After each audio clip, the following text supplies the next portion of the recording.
Hello and welcome back to this episode of the Peak Results Academy podcast. I'm your host, Rich Fournier.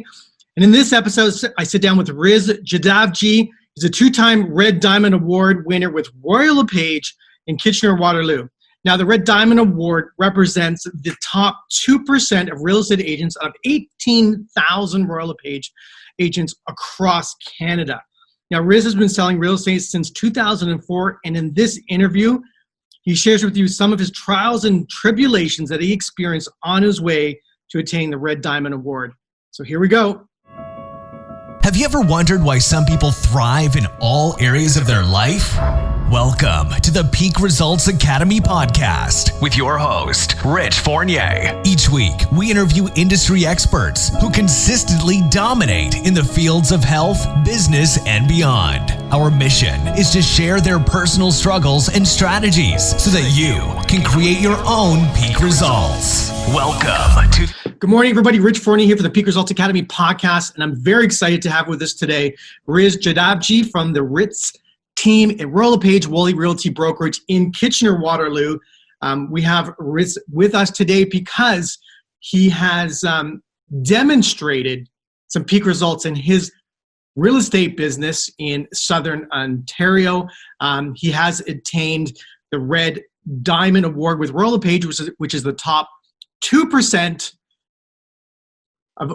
out of 18,000 real estate agents with Royal LePage across Canada. It's a huge accomplishment. He's been the number one sales guy for his brokerage for, I think, over 11 years. And we're really excited to have him today to share with us some of the reasons why he's created a peak result in his business. So thank you, Riz, and welcome to the show. My pleasure. Yeah. So you've been in the real estate. You're actually a legacy real estate professional. Is that correct? That's correct. Yeah, my father served 32 years with Royal LePage, same company. It's kind of ironic because his broker, Dieter Woolley, who started the company in 1977, my dad was with him. I grew around the company, so I mean, they knew of me as a child growing up with a father in the business, and now I'm actually in the same company, and my broker is his son, Mark Woolley. So. Wow. Yep. I love how you said he served in the business. Military, he was doing a good job. Okay. Yeah. Oh, that's great. You know, we don't, I haven't chatted with very many legacy real estate agents, professionals. As you're well aware, this podcast is about trying to figure out what enables somebody to create a peak result, whether it's in real estate, whether it's in their health field, whether it's as a professional in another business, whether it's a peak result in anything in someone's life. That's what we're really trying to figure out. And so you actually had a career prior to real estate, though. Is that correct? That's correct. Yes. I actually was kind of diving into my entrepreneurial skills. I'm an accountant by trade, but I just couldn't see myself sitting behind a cubicle in a company.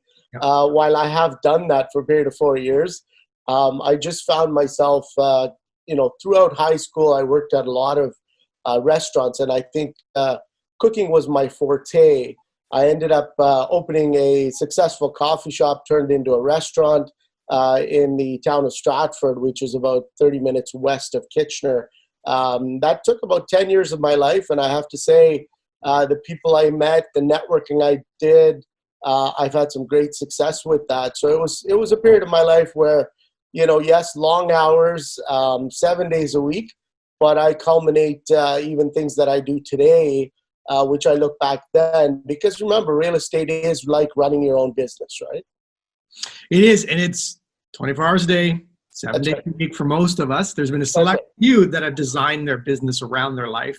Exactly, yeah. Very few of us are able to have done that.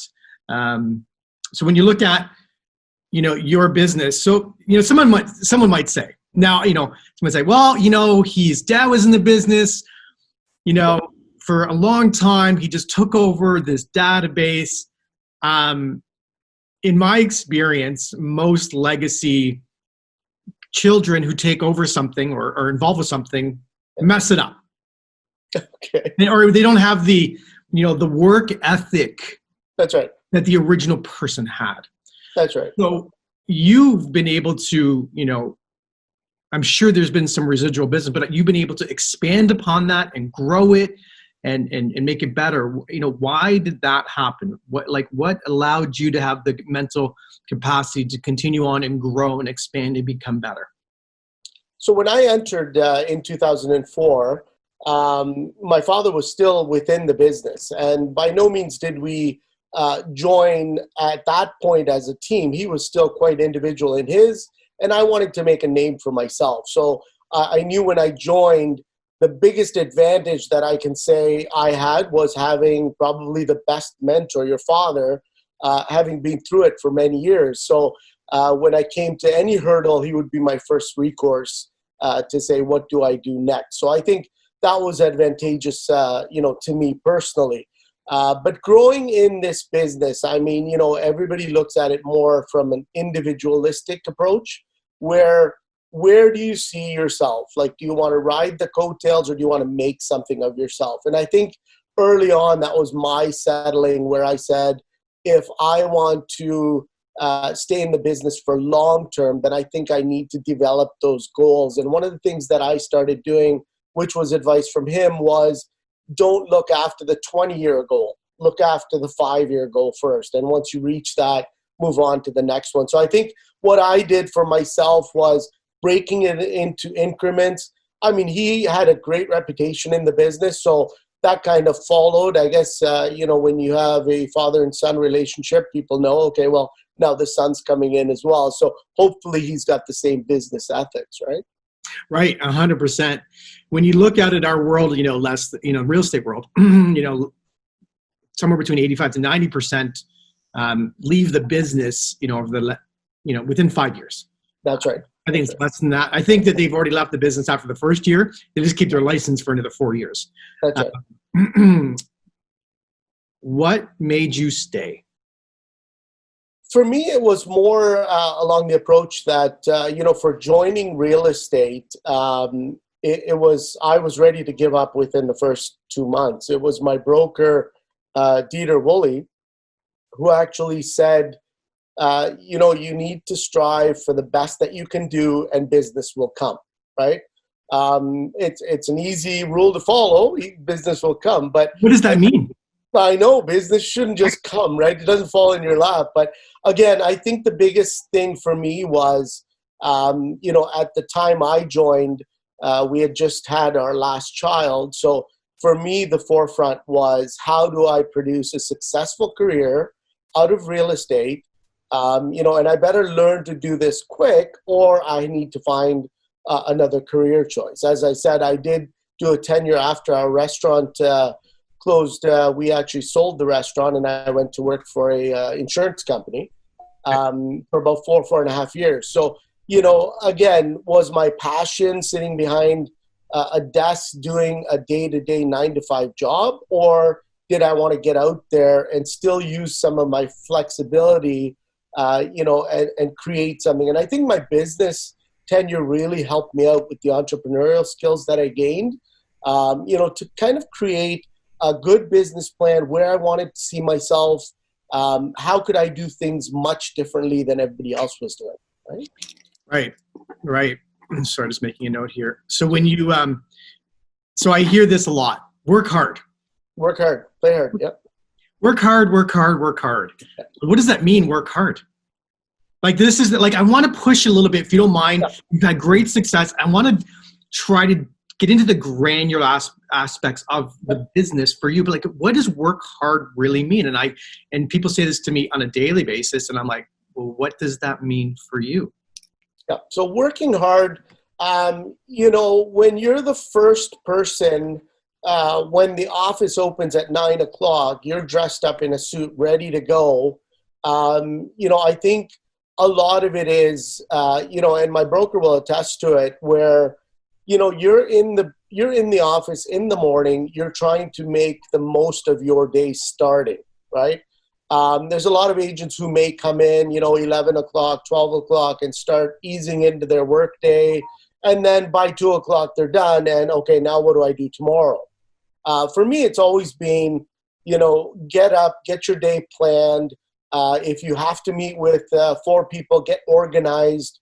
I'm one of those people who likes to have all my ducks in a row. So when I know I have 3 listing appointments in the evening, I'm spending the better part of my day trying to get to know that area. So I'm not just running out of the seat of my pants. And I think, the working hard aspect of it is you can only make a good cookie with the amount of sugar that you're going to put into it, right? And for my business strength, I look at it this way. I mean, the more that I can put into my business, it'll show at the end of the day when I'm really prepared, sitting across a seller and explaining to them, and they're wowed that I know everything about the schools, everything about the location, and that they even have a Tim Hortons right nearby, Got So it. I think that goes a long way in working hard. You want to make sure that everything that you do has an aspect of putting every little thing you can to get that success out of it. So you mentioned that you need to be educated about the area that you operate in. That's correct, yeah. Right? Extremely educated. Question, like you mentioned that 2 months into the business you wanted to quit. Exactly, yeah.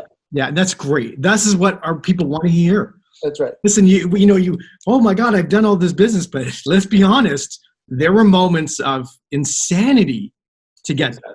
And this is, so 2 months in, wanted to quit. And what did you do to pull yourself out of that, psychological abyss? So I think many people join in the business with the intention that, oh, look, he's doing so well, I can get my real estate license and I'll do well as well. I think the biggest misconception in real estate is the get rich quick, right? I think you really need to work hard at it. It's no different than a painter with a canvas in front of him. He has that vision or foresight of what he's going to paint. He just doesn't take his brush and start painting and say, oh, let's see what comes out of it, right? So I think at the onset, my obviously being more on the front line of an entrepreneurial business for about 10 years, coming into real estate, I did have a little bit of the misconception thinking, oh, you know what, Dad's in the business, this is going to be a piece of cake. And then coming into it, the first few weeks, and you're sitting by your phone and the phone doesn't ring, and you have to realize, I have to make it ring. How is that going to happen? It's almost like making it rain, right?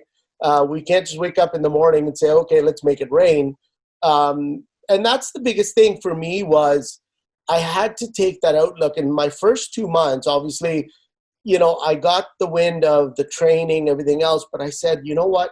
I have to get out there and find out what my niche is. And the biggest thing for me in my first year, of course, we could do it back then, maybe not so much as now, but I used to go after the private for sales because I developed a niche, I developed some sort of a package, and in my first 6 to 8 months, I started just reeling a lot of the private for sale business in, which, in some cases, people started mentioning, that I was Rizbo because the common term was Fizbo, right? So again, just a pun on words there, but it made me realize that I had to develop a system for myself, and that's why even 15 years now, over the years, I've created many systems which have really worked. And when something works, you try not to fix it, but you enhance on it, right? You lube it a little bit and move it forward to how the business is supposed to run. So really how you got started was really working with FSBOs for sale by owners who weren't under a contract with a registered brokerage. No, I was with Royal. No, meaning, sorry, like those FSBOs, they were for sale by owners. Exactly. They weren't registered, right? They're trying to sell the property themselves. That's right, yeah. We were not soliciting others, but again, mainly just creating an approach where back in the day, you could actually knock on the door, even if you did see a for sale by owner sign. And it was all in how good you were in translating the message of why they should be on the MLS system versus selling their own. And my methodology was not like what everybody else was using. Oh, let me put it on MLS, I'll get you more exposure. My methodology was more kind of agreeing with them and appreciating the fact that they took the initiative to sell their home privately. And I think more people agreed with that and let me in their door so that I could look at their homes, evaluate it on my perspective, and not just use a line like, I think I have a buyer looking to buy your home, you know? So I think a lot of those customers were kind of intrigued that here's an agent, he's come with his homework, he's walked into my home, and I think he's the one who's going to sell my house. Got So it. how could I convert them? That was the main thing. Got it. I mean, there's definitely a period of time where you're not getting paid. Exactly. And especially when you start, and sometimes even when you're in the game for a while, That's right. things happen. But you had, it sounds like you were married when you got started. That's You right. How many children? I now have 3 children. And how did you transition from zero income, Yep. paying bills, mortgage, rent, feeding kids, doing that? Like, how did that occur? So when I first started, it was a culmination of where I saw this business going, and I said to myself, in the first 2 to 3 years, I have to make sure that I keep enough money aside to run my business. And I mean, obviously, having a business of my own before, I knew what day-to-day operations would be like, and I wasn't the person in the first couple of years that was putting a lot of advertising. I was putting maybe 1 ad every month thinking, oh, let me see if I can get something out of it. I knew the facet of advertising was more consistency, but I took a level period of probably about 2 years to get into the game and get my work ethics there. Once I started developing a great knack for the business. Like the first year, I was Rookie of the Year with our office. It was great. I mean, culminated a lot of deals.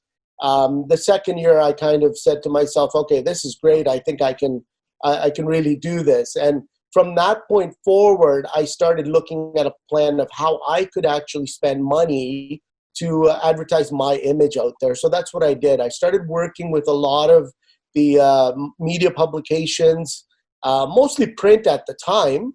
At that point, I made some good decisions and made sure that my face was there every week, day in, day out. People could see that I'm selling homes. And I think that's where I led myself into more of a marketing approach where how people can actually engage with me. And I think, as I said, print media was huge back when I started, but then I started getting into different mediums like billboards, radio, TV. As people started to get to know me, I thought, okay, wait a minute, Kitchener-Waterloo, I need to be on the forefront. And if I'm doing this well every year, I think a certain portion of my income has to go towards my business. I can't just say, let's put it aside, let's take 3 trips a year and away you go. My business will just come. That's not the way it should work, right? What percentage of your revenue would you have put towards advertising, say, second, third, fourth, fifth year, and versus what you do today? In the beginning, I was putting a heavy chunk. I would say it was probably about 40 to 50% of my income was going back into, because I had the mindset of, you have to spend money to make money. And at the end of the day, I knew that, there would come a time where once the branding reaches you to a certain level, the phone starts ringing, and then you can cut back. Right now, I don't do a lot of print advertising. I think there's only the one magazine that we follow within our region where I still advertise. But mostly it's done on social media. Like I took a whole social media calling a few years back, especially when we started branding the team. And then now even the buses, the billboards, everything else are culminating with that branding. So I think for me, it's more of the branding image. So it's more like people see the Riz team and they associate that with whatever, right? Got it. Now, are you still around that 30 to 40% in terms of spend on ads? I've lowered it a bit. I find that throughout the year, there's certain times of the year where I will probably leverage a little bit more. We find that, every region has its own time period. And I mean, obviously with this pandemic situation, we've spent advertising before, But I think we've just, I think this year we've used it in a light where we can actually engage with our clients a little bit more. I think this time has actually given us a lot of time for reflection, a time to sit down, look at our databases more clearly, where we can clean things up a little bit. But yeah, I did cut back a little bit on the advertising. I think for the most part, when you're running any business, if you take an example of some of the bigger, larger businesses out there, not sure if I can mention, but McDonald's, Tim Hortons, I mean, even today with their branding structure, you find that their advertising is still out there. It's not that they've made it and now they don't have to advertise, because the number one rule with consistent marketing is if you're there in front of the consumer, they'll remember you, whatever it is, whether it's a magnet coming to them, whether it's a calendar coming out at the end of the year, or whether they see your billboard, but they should see something of you to remind them. I think constant a reminder. And I think that's why the bigger companies are still branding themselves today. Yeah, it makes a lot of sense to me. When you look at, so it sounds like your role has changed over the last, I think, 4 years is when you started to develop the team. That's right. And how many team members do you currently have today? So currently I have one team member who's been with me for she's running into 5 years now. Okay. It's going to be 5 years this year. And we started off with a team of 3 of us. One went on to mat leave. We have a full-time executive assistant, and another agent actually went to a different company. The nice thing about the growth of the team is I wasn't one of those agents who said, okay, here's my team, let's flip on the switch, let's get 20 people together so we can have meetings 5 times a week, because I know that no work is going to get done. My concept was, let's create the systems, let's have a great knowledge base, let's have ideas in place so that when we start recruiting agents, we actually can sit down and look at this as being a business to move forward and not just a stagnant business. Because remember, I look at this as being just my last 15 years has been a culmination of myself creating my image brand and now creating the team brand. And I think where I'm going for the next 15 years would be to make sure that I can get a good group of individuals together and look forward to maybe some planning down the road, maybe some an exit plan where I know I could leave this business to somebody else. Right, and that's a big conversation, exit strategy. That's right.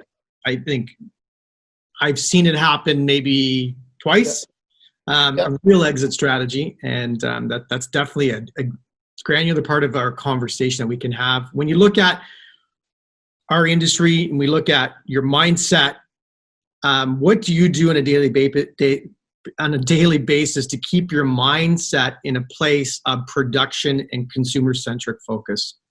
Okay. So I'm always one of those agents who likes to keep up with what's going on. I hear stories a lot of times where, I may be talking to other agents and they didn't know that a certain property may have come up 2 days ago. Or I'll hear the talk, oh, you know what? We lost out on a listing because I just didn't see it and I couldn't recommend it to my clients. I still think that this business is about grassroots, making sure that you wake up in the morning, you know what's on the system, you know what you can actually sell to your clients. We have conversations every day. Like I meet different people. I may have talks about certain types of properties that somebody's looking for. It's not just about meeting somebody and selling them something, but it's kind of having a Rolodex in your mind to say, here's John, we talked 2 weeks ago. If something comes up, let me know. So I think for me, it's not so much, let's look at the business at hand today. I think what gets me going is the fact that the people that I've met, the people I've come across who have actually said, if you ever come across this, let me know. Well, they're relying on my expertise to know the marketplace. They're relying on me when a property comes up to actually send them that email and say, hey, John, look what's actually come up on the marketplace. Did you want to have a look? And I think with that said, that shows my clients that I'm actually doing things from the back end. I'm not just waiting for them to approach me, hey, can we see this property? The other side of it is technology. I think the biggest thing is we know over many years, obviously We all have a phone attached to our hips, and we use our phones every day.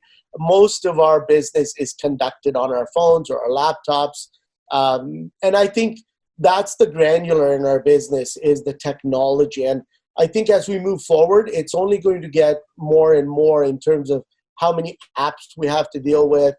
What can we do to make things faster, not just better? And I think even during this time, I think I was reading somewhere that April was the highest month for Zoom, that people started using Zoom, right? Which, it's a great connection base, but I still think this business is about communicating face-to-face and having that body language.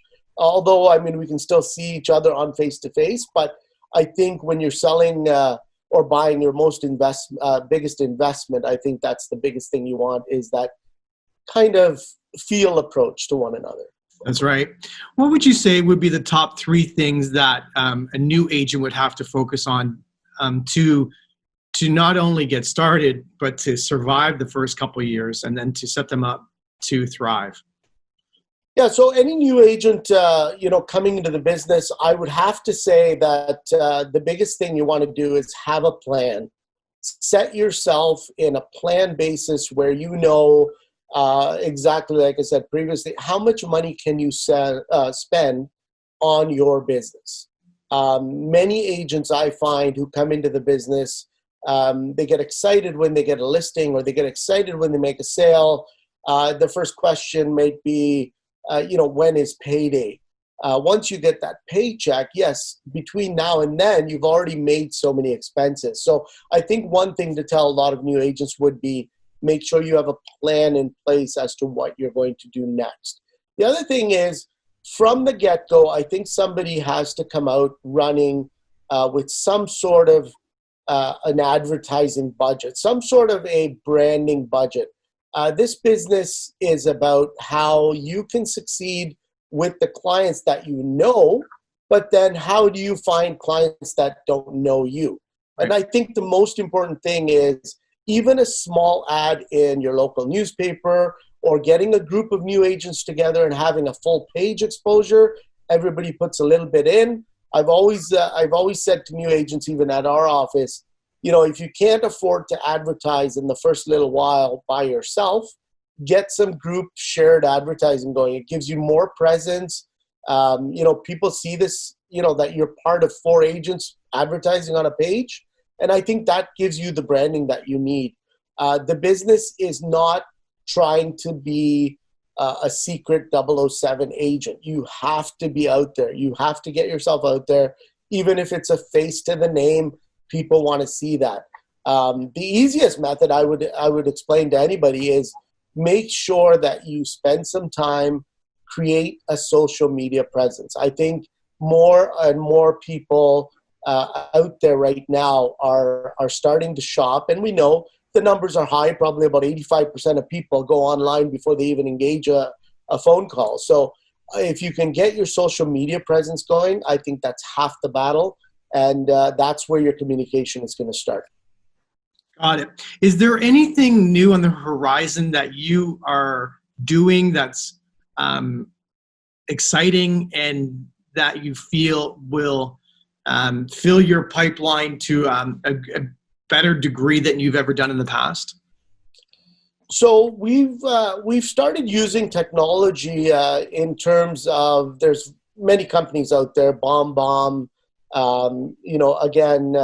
There's quite a few companies that offer the video tools. We use a company called Vidyard. They're actually a local company. It allows us to do short videos and embed them right into our email. So you're not actually sending a client an MP4 file. Many people don't like to click an MP4 file in their email just for the sake that it might be a virus or something. But we've culminated this to actually give us a little bit more of an in-depth touch, maybe not so much to new clients, but getting back to some of our past clients. It's a nice system where, every now and then somebody you've dealt with opens up their email and here's a little video with their name marked right on it, and away you go. It's a short 50-second video. Hi, how are you doing? We had done business 2 years ago. Hope you remember. And so I think it's a touch-based point. And I think that's where the technology has really led us to get more closer with our connections. We all have CRM programs, which we use, where we can actually keep our database and every now and then, send out cards and anniversary cards and stuff like that. But I think the approach nowadays is how you can be on the forefront of technology and still make sure that your clients are kept in contact with. I think that would be the biggest thing that we're reaching towards, in more engagement with video as well. High touch Through technology is what you're saying. That's right. Yep. Yeah, because video definitely, it's the number one way to communicate. I mean, that's right. We're trying to do one for our own real estate stuff. We full video production every single week of what's currently happening in the marketplace, and that's awesome. Yeah. Database, and then subsequent FaceTime calls, and that's right. I feel that there is a grind to the business that some people aren't aware that they have to do. You really, really have to reach out to people. That's right. Because if you don't, I'm going to do it, and I'm going to capture them. Yeah, and that's the thing. I mean, whichever region you're in, remember that it's not just you. You have to think out of that box, but there's also others trying to do the same thing. So how can you do that one step ahead? And I think that's the challenging facet is if you look even on the general context of the internet, just in your region, if you type in real estate, you pretty much know what's happening or what everybody else is doing. So if you're not on the forefront of what's next, I think you're going to be a couple of steps behind for sure. Yeah. So when we came up, we didn't know anyone. And so our entire business was created online. Okay. 99% of every deal I've done is online. Wow. And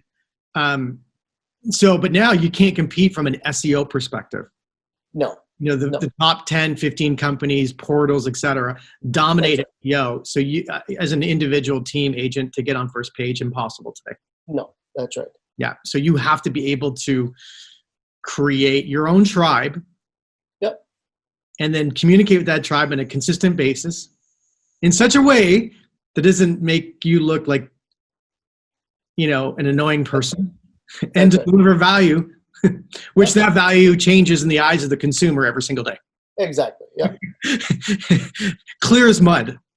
Well, and that's the thing. I think that's, we are in a value-oriented, business. And I think when you still have, sellers wanting to interview 2 to 3 agents, that should be at the forefront, right? Is what value will you bring to the table so that you're not left out to dry, And I think that's the biggest thing we got to look at. Now, if someone was to start the business today, should they join a team or should they go on their own? So that's a very interesting question. We live in a society where, if the wheel's been invented, you don't want to sit there and recreate the wheel. So if you're one of those people who can enter into the business and say, do I want to spend the next 5 years of my life, as technology is increasing so fast, trying to develop my own niche and kind of run after what's already been done? Or do I join a successful team who has actually taken all these systems, brought them all into one, and is going to give me a catapult to the next level? I think that's where a lot of new agents who I sit with, everybody has their reasons. Everybody joins in the business for whatever reason. And people think, hey, you know what? I think I come from this background. I think I can make this of myself in real estate.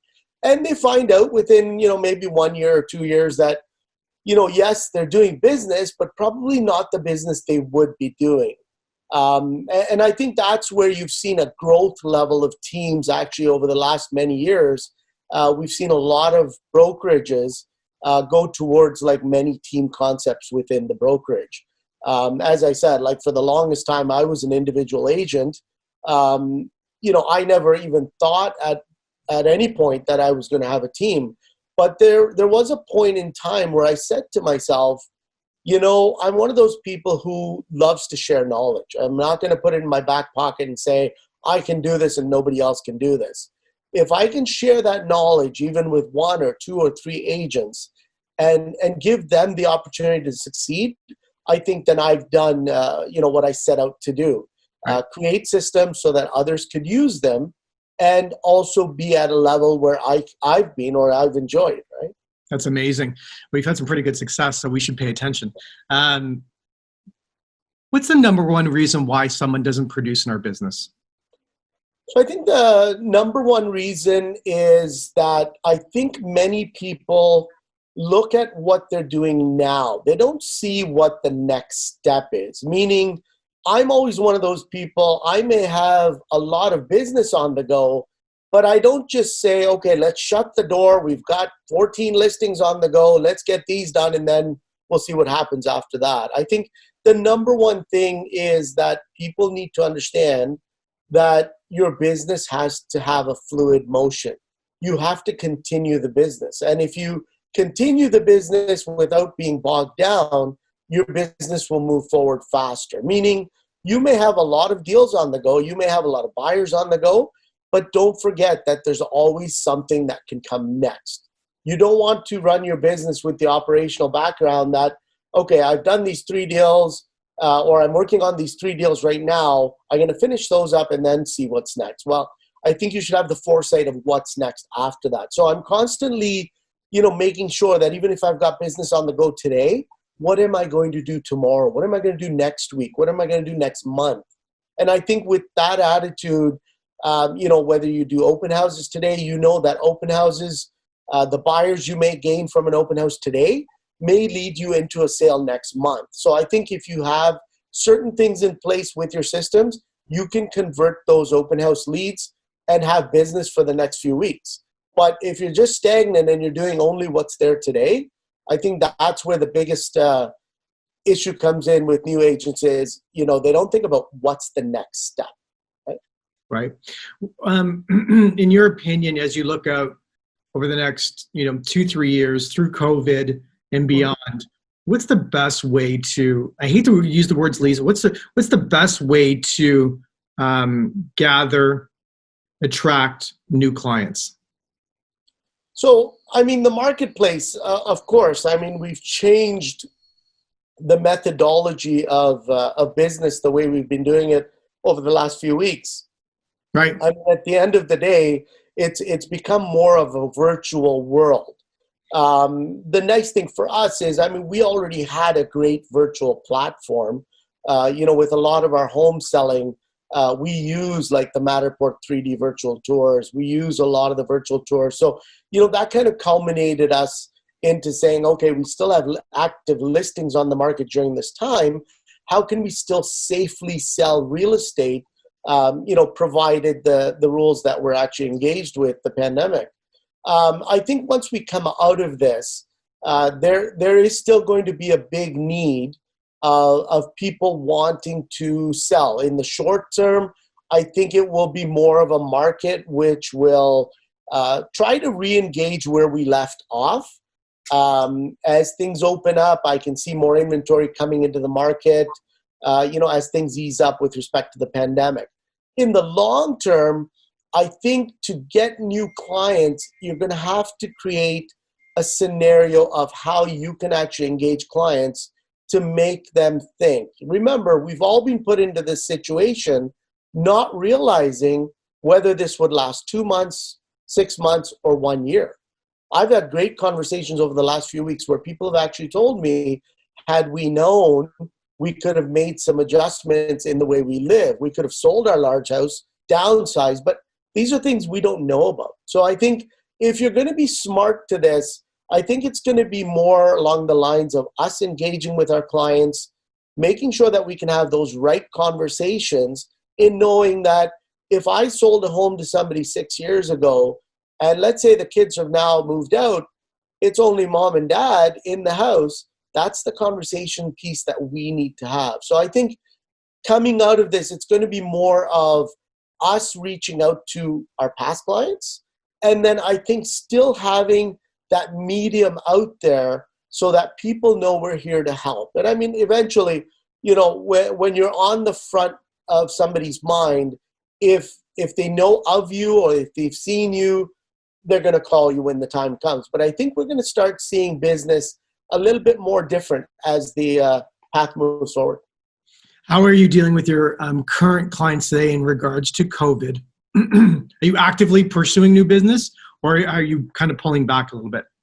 Yeah, so we've had a little bit of a pullback. I do get calls all the time with questions where, Riz, we're considering selling. And for the most part, we are telling people, if you've gained the equity over the last few years and to what your house is worth, I think we should wait a little longer, just from a safety standpoint, as well as, we do what we do best in a thriving market, right?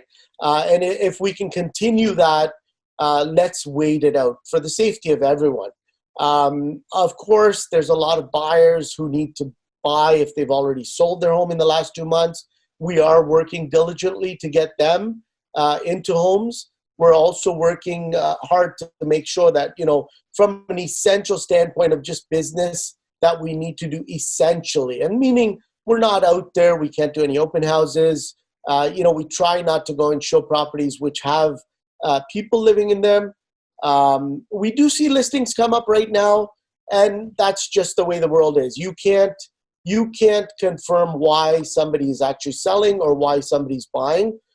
Surely we're in this pandemic situation, but people's needs are different at different times of the year. And I think at this pandemic situation, we have seen that people are buying and selling for essential needs, right? Fair enough. No, it makes a lot of sense. The final objective we have is to always leave someone with an actionable strategy that they can implement today in their business. And, for our real estate listeners, what can they do today to become better at what they do and to thrive over the next 6 to 12 months? Okay. So I would say that, the biggest thing would be that you really need to have your passion in check. I mean, if you've decided that, this is going to be your career goal, exactly like I said before, a painter with a canvas, right? He's not going to stop painting. But I think the biggest thing that somebody needs to know in this business is don't look after the fact that, let me get a few deals under my belt, then I'll go on a holiday. That's not the right attitude. I think you need to have the passion in this career. You need to have that vision of where you want to be. Make those shorter attainable goals rather than those 10-year goals. Put everything you can towards marketing your brand and, of course, your image. Be the best that you can be. That might be like a commercial, I think. But, I knew early on that I wanted to thrive for great success right from the start of the first year. Right. And I said to myself, if I can do this and if things are going well, how can I multiply that? And that's what I did. So I was just following my constant work ethics, getting into the office as early as I could, not to say leaving as late as I could as well, but there were many late nights as well. But I was one of those agents who said, I am not going to give up. There is no such thing as giving up in a successful real estate career. You move forward, you have those goals in mind, make sure that you have a vision. And most importantly, I have to say that I've got a great support system at home with my wonderful wife, Charmaine, and 3 beautiful kids. And for me, it was more of a vision of knowing that what I wanted to create for my family. And I think when, you get your personal achievements in terms of the accolades that you get, from your sales achievements and the red diamond and everything else that I've achieved, I think that's more for a personal upliftment. But I think the biggest thing is having and knowing that, you have actually culminated a great life, not only for yourself, but for your family. I think that should be the thriving end of where you want to be. I think it's amazing. So you're talking about make a real decision, right? Very few people make a real decision about what they really want. And most of us don't make a decision because we don't have the confidence that even if we make the decision that we're going to do the work necessary to attain the goal. That's right. Yeah, we don't have the confidence. Our self-image is kind of messed up. So you're saying decide, create a vision, and then commit to the work. That's right. Yeah, and I think many people fall on their expectations, their self-expectations. I find that, if you talk to people and say, okay, my goal is that I want to climb this mountain, but I know the expectation is I'll never get up there, right? But until you harness yourself with all the equipment and all the tools that you need, you're not going to make that step to get up to the mountain. And I think that's where you have to have that vision, is how you can get to the mountain. I love it. I really appreciate you. I mean, you've had an amazing career. I'm assuming that career is going to continue for another 15 years, and then hopefully that exit strategy is more. And I appreciate you taking the time. Once you give it, you can't get it back. Thank you. How can people reach you if they want to do some work with you, if they're thinking of joining a team, or if they're thinking of maybe referring someone down into the area? What's the best way to reach you? So the best way, and I've got quite a few buses that run in town with my wrap on them. They can obviously look at that. But no, from social media, I mean, get in touch with us, therizteam.com, social media, Facebook, Instagram, YouTube. We're all over. If there's any agents out there who are looking to make that change and get onto a team which has systems in place, we might be the right fit for you. I'd love to sit down, chat with you, and make your business grow. That's what it's all about. I really appreciate you very much, Riz. Have an amazing afternoon. Wish you the best through this craziness, and I look forward to connecting with you in the future. That's great. Thanks very much for the opportunity. Thanks for tuning in to today's show. If you like what you've heard and you're interested in seeing if you are fit to work with Peak Results Academy, here's what I want you to do next. Head over to peakresultsacademy.com/call. That's peakresultsacademy.com/call and book an appointment to speak with our team. We'll get on the phone with you for about 45 minutes and get you crystal clear on 3 things. Number 1, what do you really want out of life and your business? Number 2, what is not working for you today? And number 3, the exact strategy you should be using to create massive change in these areas. Remember, changing your life and creating massive results does not happen by itself. You need expert guidance to make it happen. We're helping clients all over the world create peak results in their health, in their businesses, and in their personal lives. To see if we can help you do the same, head over to peakresultsacademy.com/call. We'll chat soon.